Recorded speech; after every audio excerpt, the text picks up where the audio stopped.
Well, hello everybody. Welcome. Welcome everybody from wherever you are.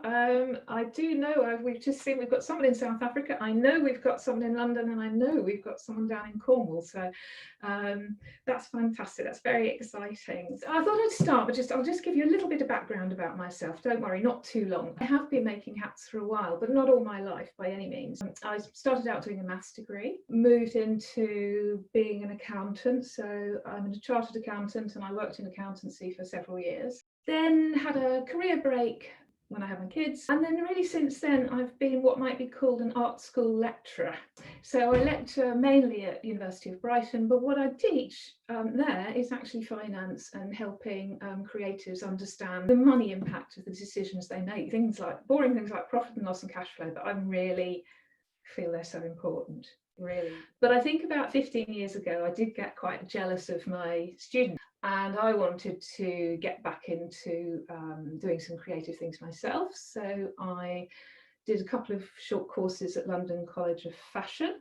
I chose Millinery. I absolutely loved it, really got the bug. And that's where this all grew from. As milliners, there are often some really interesting competitions to enter. I did a few of those, had some success, and then about 4 or 5 years ago there was a brilliant competition run by Lock & Co. They are the oldest hatters in the world. They're based in St James in London, just around the corner from Savile Row.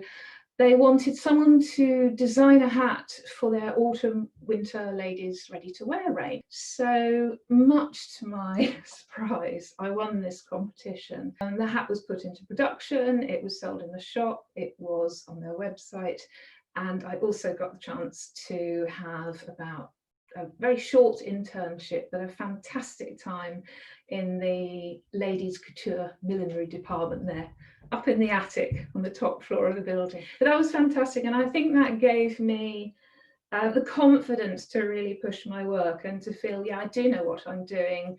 I know my stuff, I can design, and my making skill were part of that as well. So my work is traditional in its technique. Almost everything is hand sewn. But I'm always looking for new materials with which to use those techniques. So experimenting with different materials. I'm into creating designs which are all about the colour and the form. I don't like fussy detail. If you look at my work on Handmade's online shop, I hope you'll see that. Favourite hat for me is the Panama in all its shapes and forms. And coming a close second, I think, has to be the good old topper, the top hat. So what I thought I'd do first is I'm going to talk to you about choosing a hat, choosing the style that suits you, what the sorts of things that you need to think about. Then we'll move on, and if you want to ask some questions after that, then I will show you a little bit of a window into how I might make one of the hats I'm talking about. I think understanding about the hat styles that suit you, it really helps, it really matters, because I think these days, quite often, a lot of people, particularly if it's special occasion hats, people aren't used to wearing them. So they're sometimes a bit blindsided by a wedding invitation. They're not quite sure what they should choose. They haven't got many examples from day-to-day hat wearing necessarily. And let me tell you, this is, if you can't find a hat that, or you're not sure what suits you, you can't find the right thing, it's not you. It is not you. There is actually very little choice in the shops, and if you're shopping online, then obviously you need the confidence to look for the right shape for you. If you understand more about what suits you, your face shape or your body shape and so on, then I think that will boost your morale, because you'll have much more success in your hat shopping. You'll understand what to look for, and you'll just have more fun. You'll have more confidence buying. I will concentrate today, I think, on face shapes, because I think that's quite an interesting one, and it also gives me a chance to show you lots of hats. But overall, here are my sort of top tips for the sorts of things that you should be thinking about. And really, it's almost thinking head to toe. Your height is important in terms of smaller people.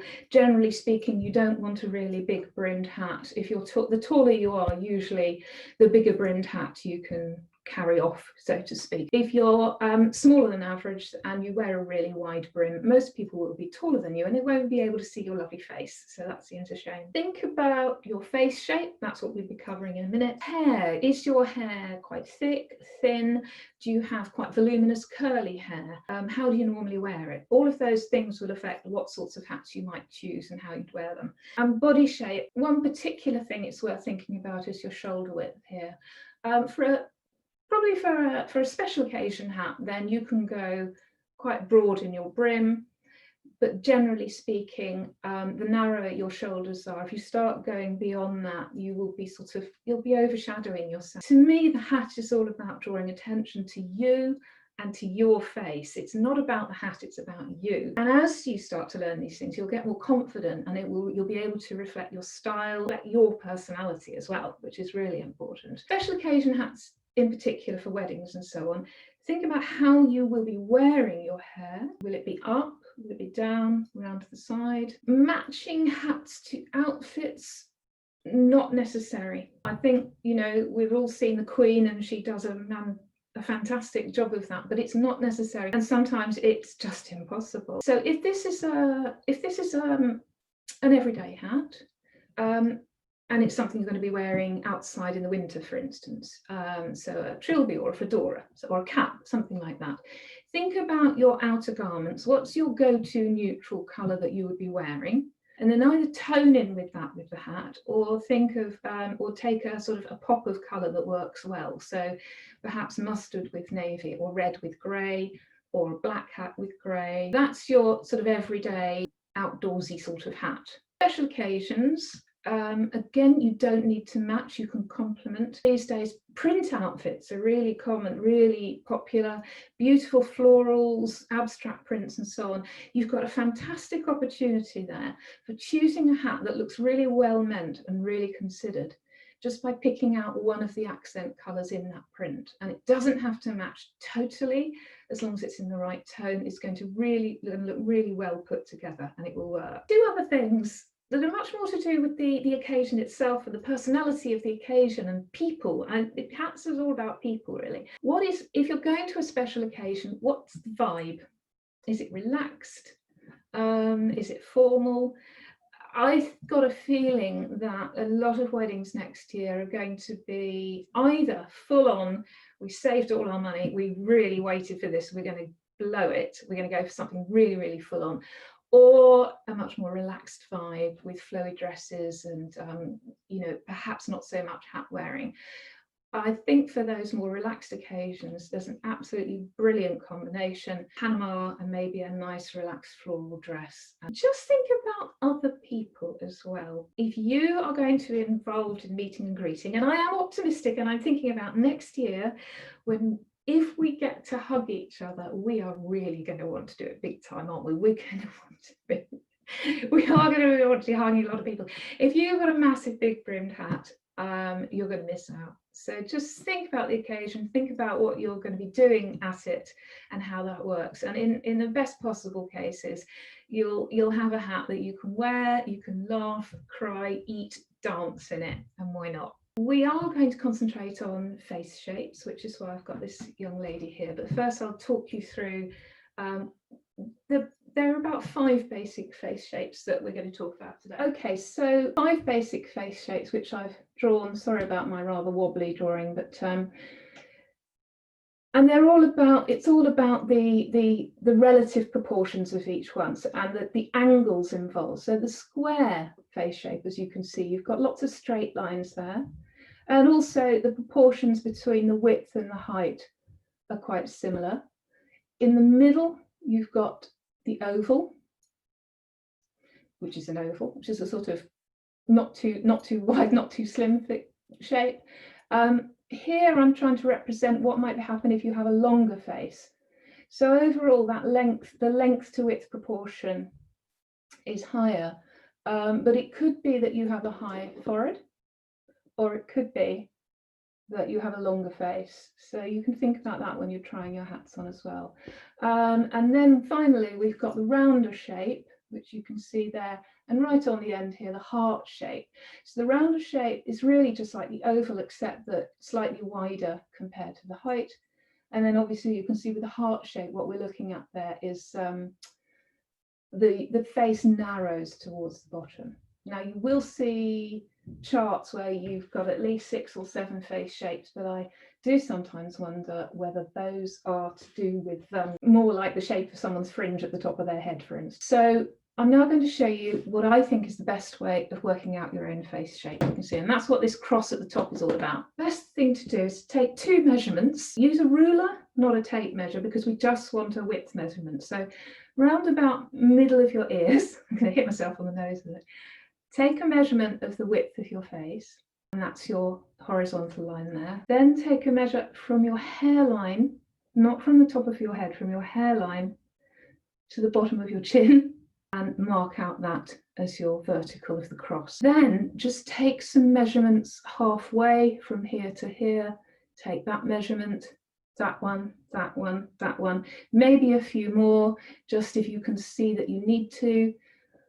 Dot them in here, map them around here with dots, and then join the dots. You're not necessarily going to be exactly any of those shapes, but you should get an idea of which one you're closest to. I know what shapes to start with, but I don't think anybody should be really hung up on this too much, because I think the more confident you get with the types of shapes that you think are going to work, the more confident you will be to sometimes break the rules. And I don't see anything wrong with that, to be honest. As you can see, I am glasses wearer. People say, oh, I wear glasses, therefore I can't wear a hat. It's all about choosing the right hat. A special occasion hat, you might feel more comfortable with one of the styles that I'm going to show later, where it's on the side of your head and it tilts. I pretty much wear any hat I like with my glasses. I'm very happy with the shape of my glasses. I think sometimes that's the problem. I think people like to hide behind their glasses and they're not really comfortable with the shape they've got there. If they've taken advice on the glasses shape and they've got something they're really proud of and they really feel comfortable in, then that becomes part of their personality and it's part of the face that the hat draws attention to. Okay, just a word about this young lady here. She is typically, with most things associated with fashion, quite slim, rather slimmed down, quite a small head size actually. Obviously the neck is long so that you can see the hat. I don't think it's very helpful for me unless I change this so you can see how the hats work with the different face shapes that I've talked about. So we're going to start with the rounder face shape. So you can see the proportions there. It's not a circle, but there's more width perhaps than a classic oval. With all of these choices, it's not about hiding your face shape, it's about working with it so that people are looking at you as a whole with the hat. And quite often what we're trying to do is bring the eye to your face and in particular to your eyes. With a rounder shaped face, straight lines, asymmetry, a slightly larger, higher crown will stop the eye following round in a circle, and it will focus in on the face. You see, I've done a little tilt here because sometimes if you're thinking, oh, I'm not sure, maybe my face is making that crown look a bit small, just pop a tilt in, maybe over that eye, like that. You've got the drama. We're looking at you as a whole in the hat. You're looking for maybe a slightly higher, larger crown, some straight lines. So that's a good classic choice. What I would avoid are low round crowns, tiny little sort of round button-shaped fascinators. With a round face, they can just be a little bit too much. One other idea. Yes, so a beret is really round from the top, but again, if you put it on an angle, this is the blocked beret that is available on the online shop with Handmade Britain, and it's very easy to wear, and I would say this suits almost any face shape depending on how you wear it. So it's got the asymmetry, it's got some sharpness to it, and it's easy to put on because it's blocked, so it keeps its shape. It has some structure. You know those berets that are very soft, you put them on and then you have to spend 10 minutes in front of the mirror working out where to push it all. And I've found those a real struggle myself, which is partly why I developed this. I think you put it on, give it a tilt, and you're ready to go. For a special occasion, I thought I'd just show you one little example of of one of my bespoke pieces that I made for a friend, actually. And so for special occasions, then if you have the rounder face, you can go for this sort of this straight-sided crown, the wider crown, a bit of a sweep here, a bit of an angle, and also you can see that the trim is also creating extra width in the crown there. So you can go for it when you're going for a special occasion. You can use that bigger brim. The longer face. So it's all about the proportions. The proportions have changed. We've got more length here, less width. One really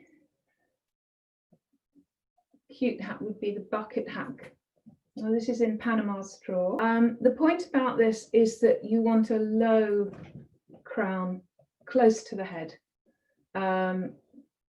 because otherwise what happens is the eye follows the crown upwards, and it takes it away from your lovely face. So, and I think the circle here frames the face beautifully. So we're thinking low crowns close to the head, not tall ones. Once more, a bit of asymmetry, a bit of a slant can work wonders. So here, I'll just bring that forward a bit.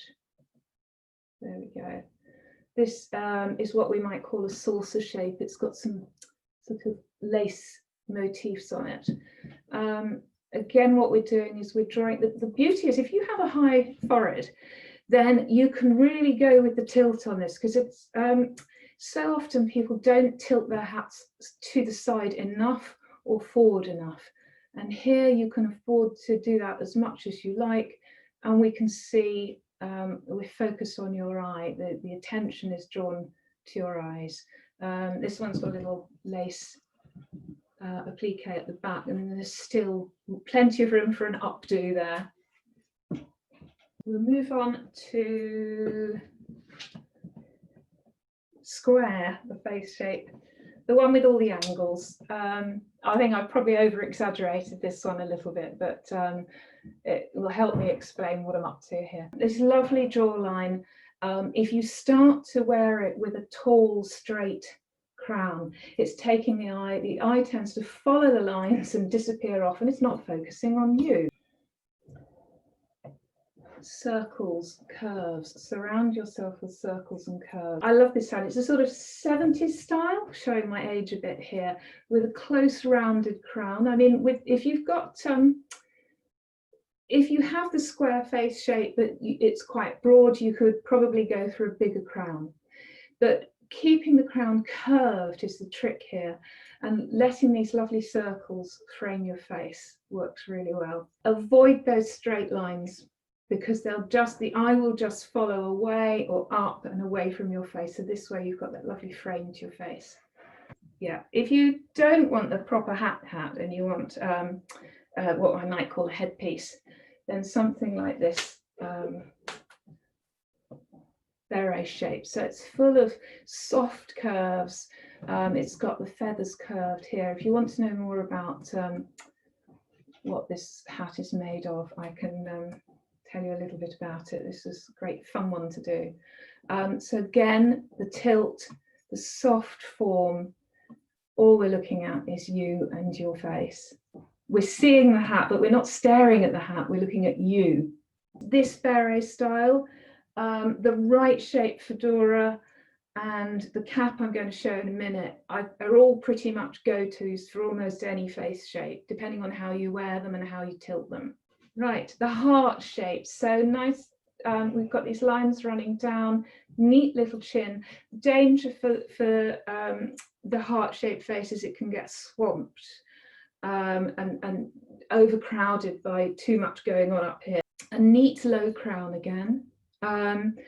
Brim not too wide. You can take a brim on this, you can take one, but probably not over wide. And if you do, then keep the crown low and not high, otherwise the whole thing is too much and you disappear underneath it. The other thing to look out for are hats where where the shape of the hat is coming out too much like that. So because again, we just have this tendency, our eyes, to follow lines. So we're looking away from you and we want to focus on you. The bowler, should you so wish to wear one. This is actually a Panama bowler. So Panama is the straw, not the hat. So this is a Panama and a bowler because it's made of Panama straw.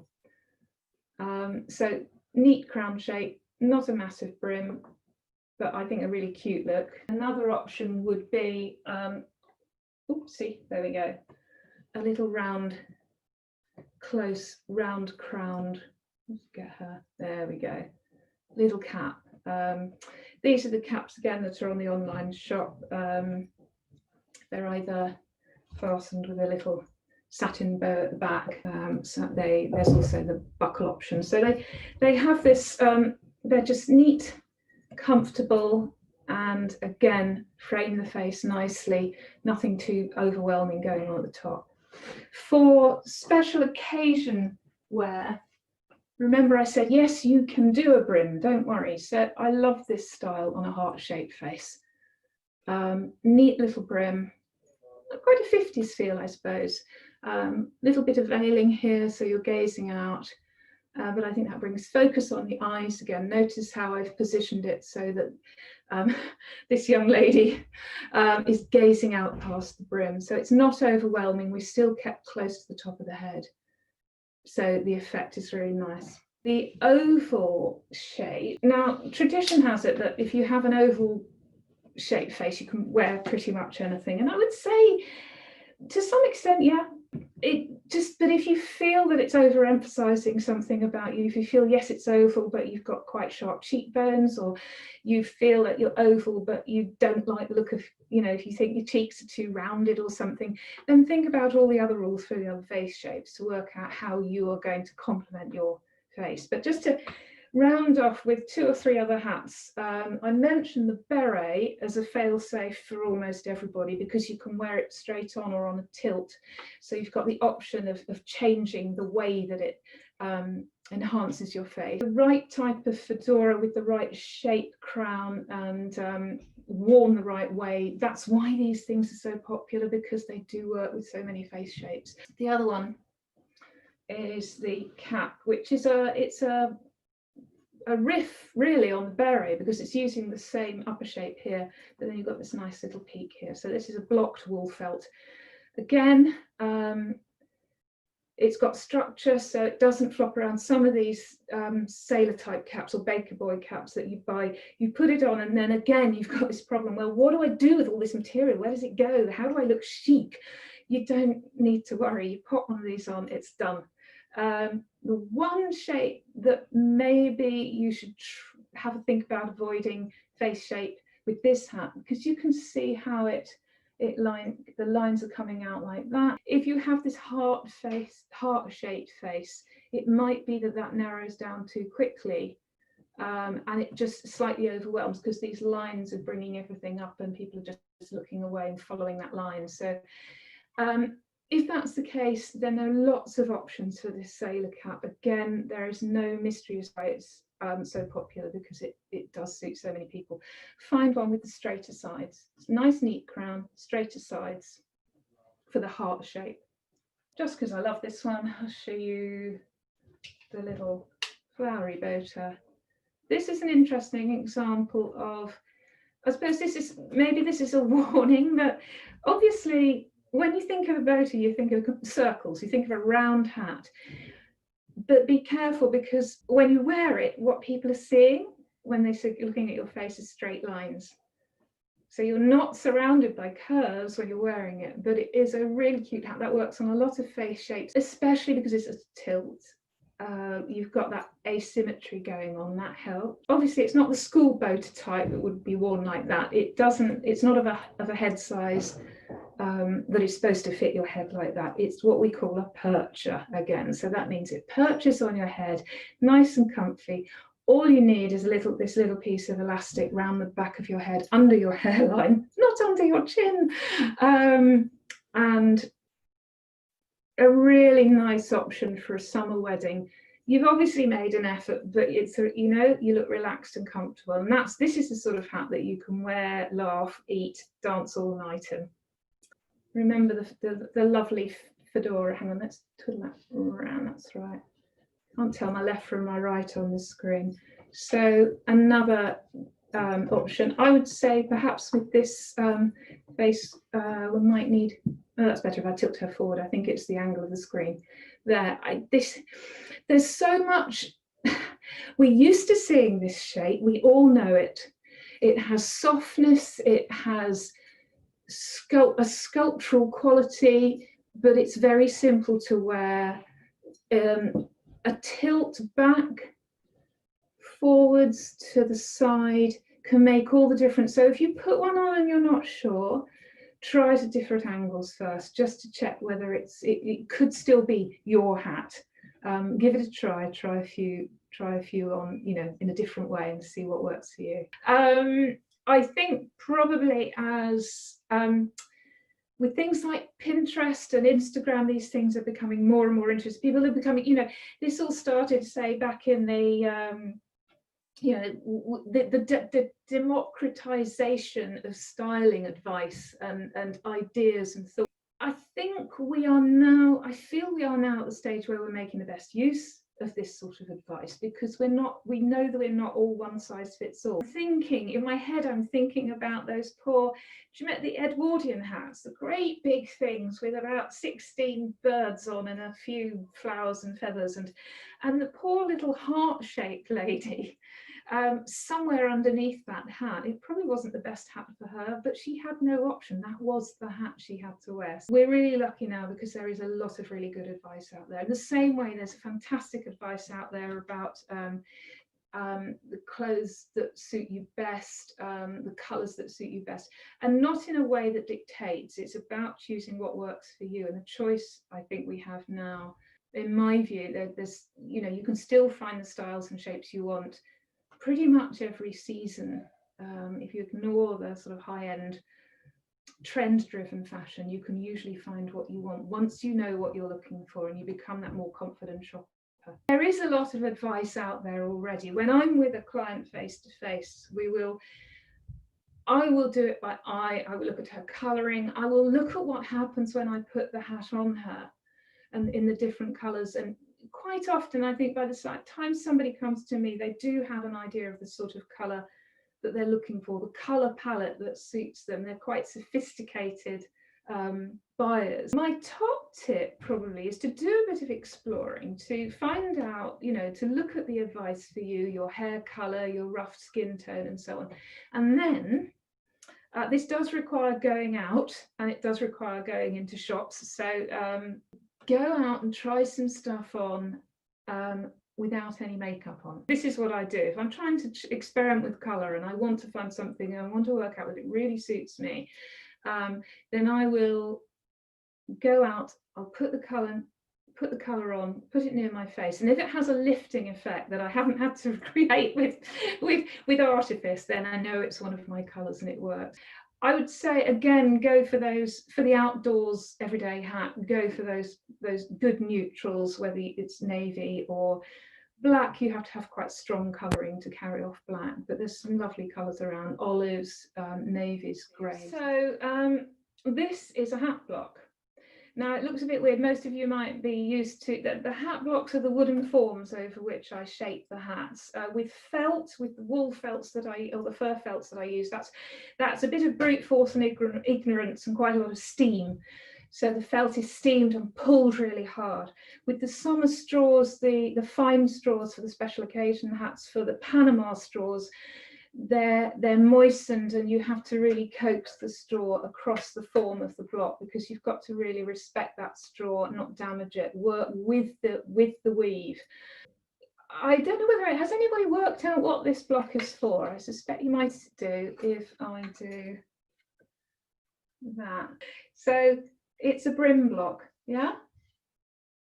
All of this stuff up here is just so I can stand it on the table and keep it steady. And what I also have is the top of the Panama. It looks like it's been in an accident and it's covered in bandages, but this is literally how I've moistened the straw and I've pushed it in and stretched it over what is a classic sort of fedora hat shape. Pulled it over, tucked it in. This red thing here is called a blocking spring. That allows me to keep everything firmly against the wooden shape of the block, but there's a bit of spring in it, so I will be able to get it off. I'll tell you what I'll do. I'll just very quickly, all these little pieces of fabric, you can see you've got two little pads here held in place. Let's take those out. I expect you've guessed what those are for. They are, oops, there we go. There. Oh, let's let it go. They make sure that I've got nice crisp dimples at the front of this hat, that I've got a nice good valley in the top of that. Now you're starting to see. Obviously that would then be finished off with a pressing and a steam iron to give it a nice crisp finish. But you can see the brim, yes, it's there. Oh, by the way, I'll just show you what I start out with. People do ask me if I do the weaving, and I do not. I would be charging you thousands. But this is what we call a hat body. And that is a Panama straw. And if I'm going to call it a Panama, then it has come all the way from Ecuador. And more importantly, it has been hand woven in Ecuador. Panama weaving is now a UNESCO World Heritage craft. So it's protected. It is done by families in two main towns in Ecuador, Cuenca and Brisa. They do different weave styles. And it's very much a family concern. Everything from the picking the palm leaves at the right time and the right type, at the right point in their maturity, stripping that down, bleaching it, turning it into the fine strands, and then the weaving is all done over the water in Ecuador. My supplier is a lady who was born in Ecuador. She now lives in the UK, and she works directly with those families, and then she imports these hat bodies, and then it's up to me to create the shapes the way I want them and trim them the way I want. So let's bring back our brim block, strip of wood. So I always have to double check this. So that's the front of the hat. That's the front of the brim because it's going to be dipping down. So I'm popping this in like this.